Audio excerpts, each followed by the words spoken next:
Hi friend, তোমরা দেখতেই পাচ্ছ আজকে আমরা চলে এসেছি মতিঝিল পার্কে। তো দেখতেই পাচ্ছ খুব সুন্দর জায়গা, আর আপনারাও আসেন, খুব ভালো জায়গা, ভালোই লাগছে। চারিদিকে ঠান্ডা আবহাওয়া, এখন সন্ধ্যা হয়ে গেছে, ভালোই লাগছে। সব চারিদিকের আবহাওয়া ঠান্ডা হাওয়া, আপনারাও আসেন, দেখতে পাবেন, ভালো লাগবে। তো এটা আমার চাচাতো ভাই হচ্ছে। তো আপনাদের বললো খুব সুন্দর জায়গা, খুব ভালো লাগছে, ঠান্ডা জায়গা, পরিবেশটা খুবই সুন্দর, আপনারা এসে ঘুরে যেতে পারেন। আপনারা উপভোগ। তো তোমাকে মতিঝিল পার্কে এসে কেমন লাগছে বলো ঘুরতে? ভালোই লাগছে, ঠান্ডা আবহাওয়া। আর এখন ধরে নাও ন্যাচারালি দিনটা ভালো হয়ে আছে, দুপুর নয়, এবার পিকার দিন দুপুর নয়, বিকালে হয়ে যাচ্ছে। তো সঙ্গে থাকো, দেখতে পাবে পুরো সম্পূর্ণ ভিডিও করব।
আপনারা যে সামনে মূর্তিটা দেখতে পাচ্ছেন, এটা বাংলা বিহার উড়িষ্যার প্রথম নবাব, নবাব সিরাজউদ্দৌলা।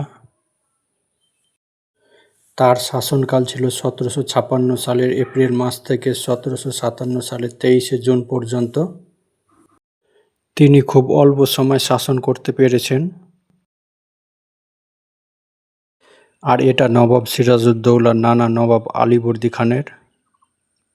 তার শাসনকাল ছিল 1740 থেকে 1756 সাল পর্যন্ত। বাংলা বিহার উড়িষ্যার নবাব হিসেবে শাসন করেন।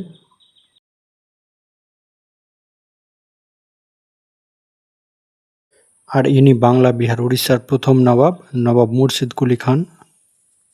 তার শাসনকাল ছিল 1717 থেকে 1727 সাল পর্যন্ত।